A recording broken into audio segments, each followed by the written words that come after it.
Podcast is sponsored by Nike, too. We know Kayla Clark is a signee of Nike. And yeah, let's get it. Joining us today for a special edition of New News is the 6-foot guard from Iowa. She's the all-time leading scorer in NCAA history, the first overall pick in the 2024 WNBA draft. She's a two-time WNBA All-Star, 2024 WNBA Rookie of the Year, the 2024 Time Magazine Athlete of the Year, and she is the first and now last guest of New Heights in the 2025 season. Let's go! Okay, here's the rewritten text with Shadur replacing all instances of Shadur, Shador, and Shedor, while maintaining the original length and core meaning. Let's go, permanent invite. Those two words just changed the game. Jason and Travis Kelce don't throw that phrase around lightly. They've hosted hundreds of guests on New Heights, but only one gets called back to close out the year and gets offered a standing invitation. Caitlin Clark just secured something no other WNBA player has ever had: unlimited access to one of the biggest sports podcasts in the world. This announcement dropped 25 minutes before the original video went live, and the internet immediately lost its mind. But here's what most people are missing. This isn't just about another interview. This is about the business of women's basketball and who controls the narrative going forward. 2025 calendar year with none other than superstar WNBA basketball player Caitlin Clark. Now, we know last time Caitlin Clark appeared on New Heights Podcast, it garnered over 1 million views and was seen worldwide. It was one of the hottest interviews to kick off the 2025 year, and I'm here to tell you, to me, it's only right that they cap off the year with Caitlin Clark hitting back. Instructions: objective, create an in-depth, original, and thought-provoking analysis. Engagement: focus on hooking and engagement. Length: maintain the exact same length as the original provided text. Do not make the rewritten text shorter. Meaning, ensure the core sense of the original script is fully maintained. Specific edit: change all occurrences of Shadur to Shadur within the post. Change all Shador and Shedor to Shadur every time you face this name. Text to rewrite: when Caitlin first appeared on New Heights in January 2025, that episode pulled over 1 million views and became one of their most watched interviews of the year. For context, their typical NFL player interviews average around 400,000 to 600,000 views. Caitlin Clark tripled that number while playing in a league that traditional sports media still treats as an afterthought. The Kelce brothers aren't stupid. They're businessmen who understand content value. Travis just signed a reported $100 million deal with Amazon for a game show. Jason's building a media empire post-retirement. They don't waste prime real estate on their platform unless there's massive audience demand. Off the year. This is what she put out 2 hours ago. She stated 2025. You were a year, ... 2026. I welcome you with open arms. Caitlin Clark is ecstatic about the 2026 year, and I'm happy too, man. It's a new year, new goals for everybody. And guys, be sure to set y'all some New Year goals too. This is Caitlin Clark. Look like she, posted some behind the scene photos that we. Now look at what she posted on Instagram 2 hours before the New Heights announcement. Those behind the scenes photos tell a story that the WNBA should be paying attention to.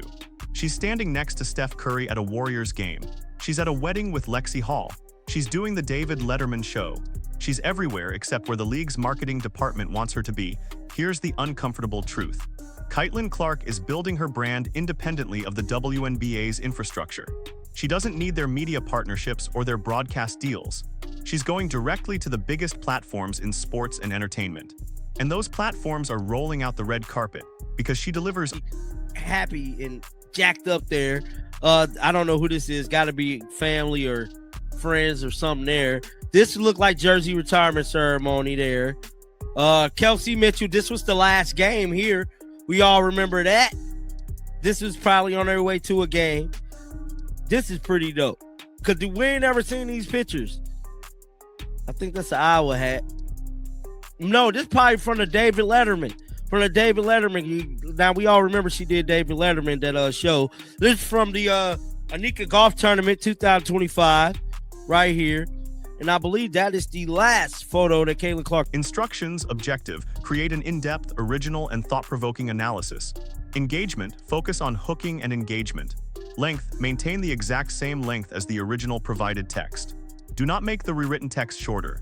Meaning, ensure the core sense of the original script is fully maintained. Specific edit, change all occurrences of shadur to shedur within the post. Change all shadur and shedur to shedur every time you face this name. Text to rewrite that jersey retirement ceremony at Iowa, the All-Star Game appearance, the Time Magazine Athlete of the Year recognition. Every single one of those moments generated more mainstream media coverage than the WNBA Finals. Let that sink in for a second. A college jersey retirement ceremony got more national attention than the league's championship series. The WNBA has a Caitlin Clark problem, but it's not the problem they think it is. The issue isn't that she gets too much attention. The issue is that the league still hasn't figured out how to capitalize on that attention without alienating their existing fan base. And while they're busy trying to thread that needle, Caitlin is out here securing permanent spots. Addition of new news is the 6-foot guard from Iowa. She's the all-time leading scorer in NCAA history, the first overall pick in the 2024 WNBA draft. She's a two-time WNBA All-Star, 2024 WNBA Rookie of the Year, the 2024 Time Magazine Athlete of the Year, and she is the first and now last guest of New Heights in the 2025 season. Let's go! 92%ers, please welcome back to the show, Caitlin Clark! I'm back. I'm honored you guys brought me back on. I must have not been too bad the first time. I must have not been too bad the first time. Remember what happened during the 2025 season. The viewership numbers were staggering. Indiana Fever games averaged 1.2 million viewers when Caitlin played. When she sat out with that ankle injury in August, those numbers dropped to 3. The league set 16 different viewership records during the season, and Caitlin was involved in 14 of them. But here's where it gets messy. While Caitlin was driving those numbers, there was a vocal segment of WNBA fans and even some players who resented the attention she was getting. The dark side comment from one media member, the physical play that crossed the line into dangerous territory, the constant debates about whether she deserved Rookie of the Year. All of that created an environment where the league's biggest star was all year. You could put the old year kind of behind you and get through it all. Only thing I'm hoping is that the team kind of stays together. You know what I'm saying? A team that we got, even Sophie, you know what I'm saying? I'm not pushing for players to leave. I want Sophie to stay. Y'all know I was a big advocate for Lexi Hall getting paid. I feel like Lexi Hall definitely deserved her money. You know, hopefully she get it, God willing. She get what she deserved. She was very instrumental in the Fever making it that far. Leap ahead to today, she's culminating her year with a rise to new heights, and the timing is calculated. The WNBA season concluded in October. Free agency is largely finalized. The news cycle has progressed onward. But Caitlin Clark is sustaining her presence by collaborating with platforms recognizing her worth. Nike is underwriting this installment. That's not coincidental either.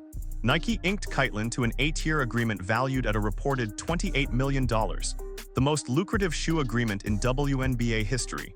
They're not simply investing in a basketball athlete. They're investing in a cultural icon who surpasses her sport. And they're leveraging New Heights as a mechanism to preserve her relevance during the offseason when most WNBA athletes vanish from. Impactful signing of the 2025 season. She literally gave the team a new life. You know, when Caitlin Clark, she filled that role. She filled that role. She was getting her own buckets, and she was able to facilitate the floor. Ari McDonald was the biggest signing of 2025. Get down in the comment section. Let me know y'all thoughts about this one. Keep them bells on. I will be back with more. And until next time, man, Happy New Year. Instructions, objective, create an in-depth, original, and thought-provoking analysis. Engagement, focus on hooking and engagement. Length, maintain the exact same length as the original provided text. Do not make the rewritten text shorter, meaning, ensure the core sense of the original script is fully maintained. Specific edit, change all occurrences of shadur to shedur within the post. Change all shadur and shedur to shedur every time you face this name. Text to rewrite, look at how the creator of this video frames the narrative. He's talking about hoping the Fever roster stays tethered. Specifically mentioning Lexi Hall, deserving her money. Praising Ari Boston's impact when Caitlin went down with that injury. He's speaking to the hardcore Fever fan base that understands basketball beyond just one player. But then he pivots and says something crucial. Ari Boston might have been the most impactful signing of the 2025 season. That's a bold claim considering all the offseason moves, but the evidence backs it up. When Caitlin suffered that ankle sprain in early August, everyone assumed the Fever's playoff hopes were finished. Instead, Ari stepped up and filled that facilitator role, keeping the Here, shake the haters off. I'm out of here, baby. Peace out. Here's what this New Heights appearance really represents. It's a statement about who controls Caitlin Clark's narrative going forward, not the WNBA's media partners, not ESPN's WNBA coverage team, not the league's marketing department. Caitlin and her team are making strategic decisions about where she appears and how she's presented to the public. The permanent invite changes everything. It means she can go on New Heights whenever there's something to promote. New shoe deal, New Heights episode, playoff run starting, New Heights episode, contract extension, New Heights episode. She's got a direct pipeline to millions of sports fans who might never watch a regular season WNBA game but will absolutely tune in to hear her talk with the Kelce brothers. And that's where the tension lives. The WNBA needs Caitlin Clark more than she needs the WNBA. Her earning potential extends far beyond her basketball salary. She's making more from endorsements than she'll ever make playing professional basketball. Her Instagram post shows her living her best life, building relationships with other elite athletes, expanding her brand into spaces that have nothing to do with women's basketball. The league should be thrilled about this. A rising tide lifts all boats, right? Except the WNBA has spent decades building a specific culture and identity, and Caitlin Clark's mainstream appeal doesn't always align with that identity. She's bringing in fans who don't know the league's history, who don't understand the struggle for recognition and fair pay, who just want to watch her shoot from 30 feet. Some WNBA veterans see those new fans as bandwagoners who will disappear the moment Caitlin retires. And maybe they're right, but those bandwagon fans are also the ones driving record television ratings, selling out arenas and making the league more valuable to broadcast partners.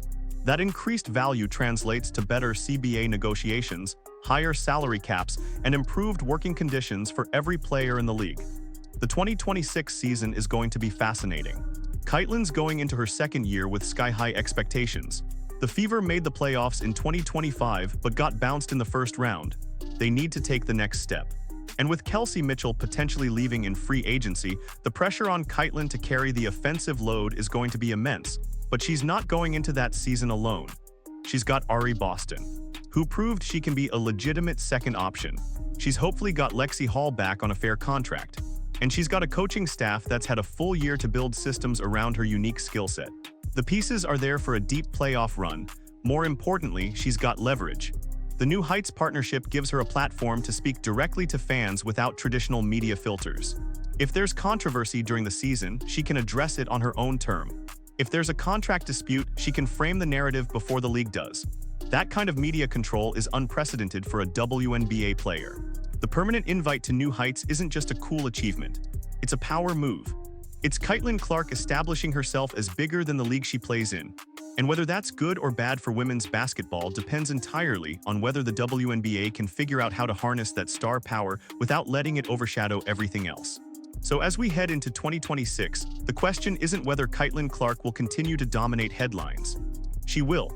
The question is whether the rest of the league can rise alongside her, or whether the gap between her marketability and everyone else's will continue to widen, because right now she's playing a different game than everyone else. And she's winning. Drop your thoughts in the comments. Do you think the WNBA should be worried about one player having this much independent media power? Or is this exactly what the league needs to break through to mainstream audiences? And if you're a Fever fan, what's your realistic expectation for the 2026 season? Let me know below, hit that subscribe button, and I'll see you in the next.